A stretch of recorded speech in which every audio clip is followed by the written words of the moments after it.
مولوی صاحب شما هم به می عقیده هستین که چهار مذهب حق میدونین؟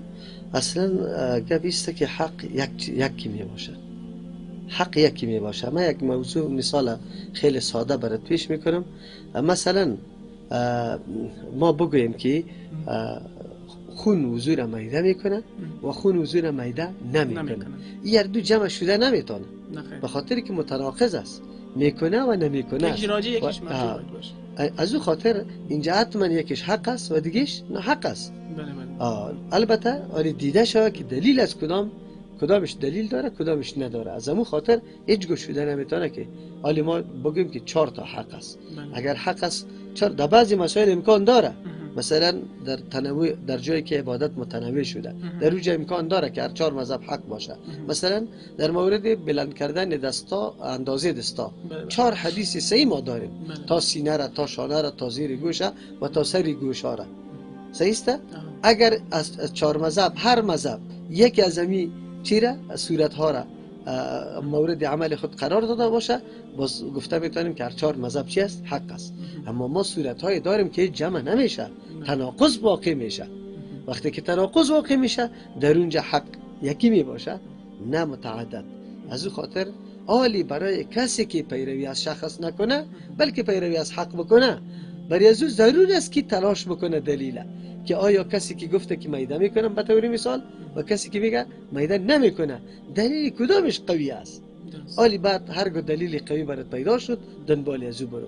و این توصیه خود اماما و علما کلشان نمیسته که شما پیروی از چی بکنید؟ حق بکنید، نه از اینکه از شخص بکنید.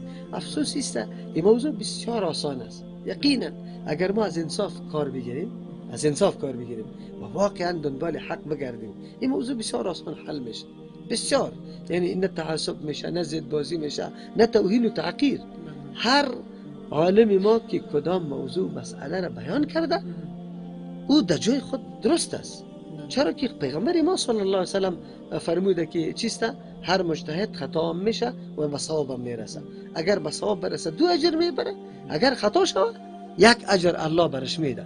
پس خطا شدن یک مجتهد مفهوم از این نداره که او رفت خلاص شد، هلاک شد، تباه شد. نه، او نظر به امو سند و دلیلی که پیش خود داره امو جانب ترجیح داده، در حالی که جانب ترجیح نمی باشه در حقیقت در نفس الامر. چرا؟ به خاطر که برای یک عالم حدیث ضعیف رسیده، به یک عالم حدیث قوی رسیده، هر دو تعارض می باشه، یکیش ضعیف گرفته یکیش قوی را گرفته. در این صورت دیگه تو باید دنبال چی بکنی؟ امو عالمی که حدیث قوی را ارائه کرده همو گپا بگیری. یعنی چقدر خوب است. ولی اینطور شده نمیتونه که در تمام مسائل هر 4 مذهب چی باشه؟ حق باشه. هیچ شده نمیتونه. خب خلاص مفهومی که من گرفتم اگر در یک مسئله هر 4 مذهب حق باشه و بس به هر 4 رأی عمل میشه و این تنوع در عبادت گفته میشه. جزاکم الله. و اگر تناقض وجود داشته باشه کسی که حق است او با ترازوی قرآن و سنت طول میشه، شناخته میشه. بله، بعد از او شناسایی میشه و با حق عمل میشه. یعنی تو شده نمیتونه که 4 گپ هر 4ش حق باشه. از 4 گپ من یکیش حق است دیگه. بسیار خوب. مولوی محترم، ما بس سوالات از پیش ما پرسان میکنم، خدا کنه که باعث آزردگیتون قرار نگیره. ان شاء الله ما بسیار خوش میشیم. الله برای شما اجر بده که ما را موقع دادی و ما را در همچون سوالات وقت میدی، به خاطر که ملت ما بدانن که حقیقت امر چطور است. زنده باشیم موسی. لطفاً از یک سوال دیگه موسی از شما دارم که از نمی مثلا اعمالی که اهل مذاهب، اهل 4 مذهب، چون پیشتر شما گفتین که ما 4 مذهب قبول داریم و تمام علما و تمام اتما از پدرای خود میره شوندیم، اما درسای ابتدایی را که الف ب ت س را که در مسجد میخواندیم او مولا بر ما میگفت که 4 مذهب حق است. این بر ما میگفت.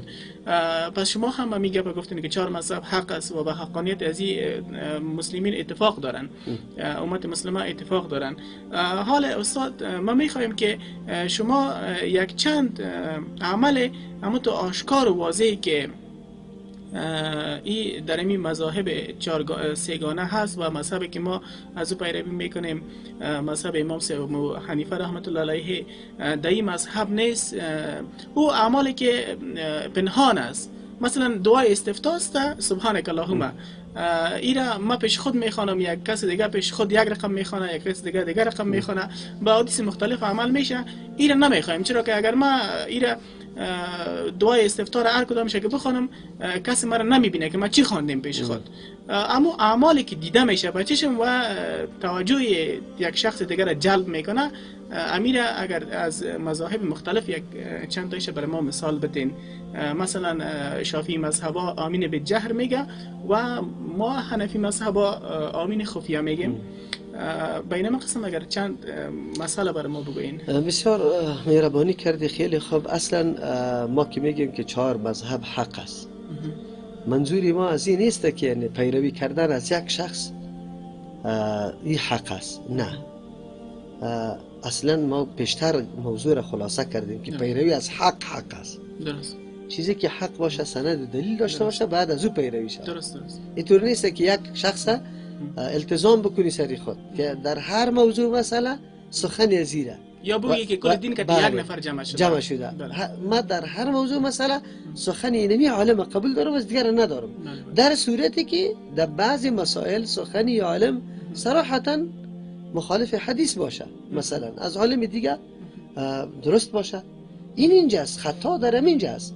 که ما ملت تا الحال آشنا نشدیم که ما چه قسم بکنیم. حتی و این ما ترسانده شدیم که اگر تو مذهب اعلام بکنی و قول دیگری را بگیری بعد درست زده شوی. چطور شده میتونه که ما یک مثال براتون میگم از این خاطر که دوستای ما، شنونده های ما یک کمی بصیرت برشان حاصل شود. به طور مثال میگیم، دور نمیریم او این موضوع بسیار مهم موضوع هم است. حتی در وقت شناختن فرض است. از همون خاطر عقیده کلی مردم است که در وقت نماز نخوانی نمازت نمیشه. مثلا اگر دیگر در وقت پیشین بخوانی نماز نمیشه. چقدر خوب. امام ابو حنیفه رحمه الله نظرش است که آخری وقت پیشین بعد از اینکه سایه هر شی دوچند شود، غیر از سایه اصلی که در وقت زوال است، این سایه نه، بر علاوه از این هر شی سایش دوچند شود، پیشین بیرون میشه، خارج میشه و دیگر داخل میشه. خب لیکن در دیگه مذاهب هم نمیریم، در داخل مذهب امام ابو یوسف و امام محمد رحمهم الله شاگردای اول نمره امام صاحب است و قائل به است که نه، اولی آخری وقت پیشین هرگاه سایه یک شی یک چند شود غیر از سایه اصلی، پیشین خلاص میشه و دیگر داخل میشه. پس به طور مثال در این روزها تقریبا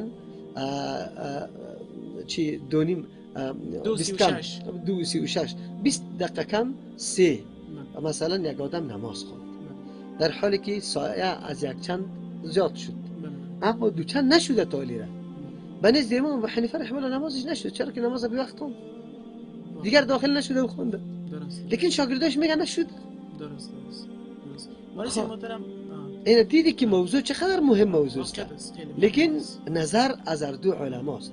ولی یک سوال اینجا پیدا میشه که امی امام ابو یوسف و امام محمد رحمهم الله هر دویشان چرا امی قول استاد خود محکم نمیگیره و از قول استاد خود دفاع نمیکنه؟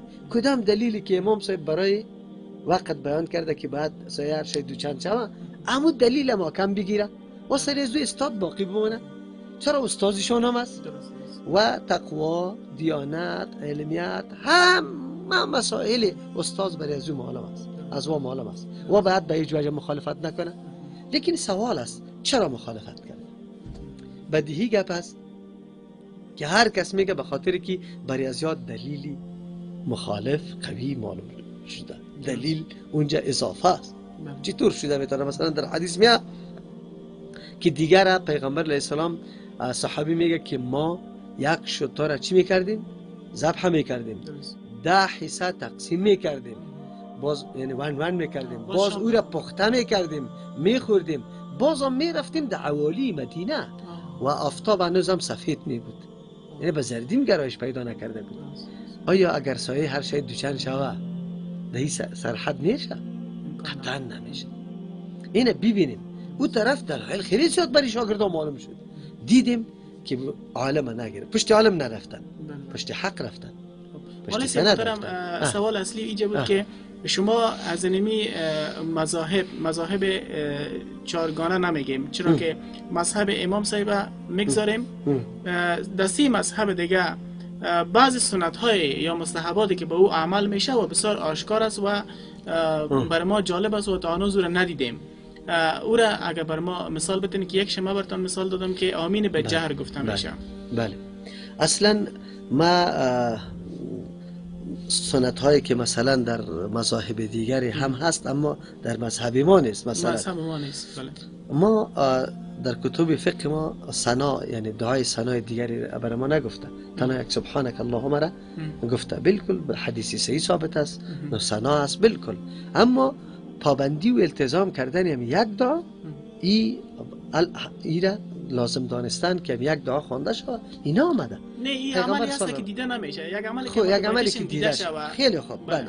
عملی که دیده شود مثلا رفع الیدین است. درست. آدم که در رکوع میره بعد دستا را بالا کنه و بعد از اینکه از رکوع بالا میشه. مذهب است این مولوی؟ این در 3 مذهب دیگری است. البته در یک قول امام مالک رحمه الله هم نیست، اما دیگه کلیشون قائل به شافعی مذهب، حنبلی مذهب و مالکی مذهب اونا رفع یدین میکنن. بله، ما رفع یدین خب مولوی صاحب سوال دیگه است، وقتی که اینجا یک کسی رفع یدین میکنه چرا برای گفته چرا از سوال نمیشه که برادر محترم آیا تو شافعی هستی، آیا تو مالکی هستی، آیا تو حنبلی هستی، که مستقیما بر از او القاب دیگه داده میشه. مثلا بر از او گفته میشه تو وهابی هستی، تو کافر هستی، این چی عملی بود که تو انجام دادی؟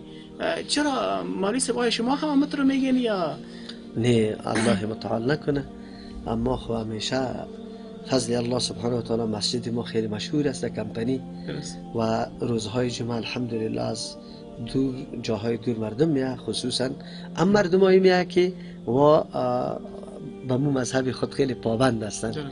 یعنی امرای ما اعمال ما را انجام نمیده، رفع الیدین نمیکنه، دستار سری سینه بسته نمیکنه. یعنی مولوی صاحب شما خودتون رفع الیدین میکنین؟ ما خودم رفع الیدین میکنم. درست. مولوی صاحب شما در کدام مذهب هستین از این 3 مذهب؟ ما چون بیشتر گفتیم که ما پیرو حق هستیم، پابند به یکی از علما نیستیم. ما فقط دنبال حق میریم. شده میتونه اون حق یک مرتبه قطعی امام ابو حنیفه رحمه الله باشه و یک مرتبه دیگه با کی باشه؟ امام مالک رحمه الله. یک مرتبه دیگه با امام شافعی رحمه الله باشه، یک مرتبه دیگه با احمد ابن حنبل رحمه الله. شده میتونه در 4ش نباشه، بیرون از در 4 باشه.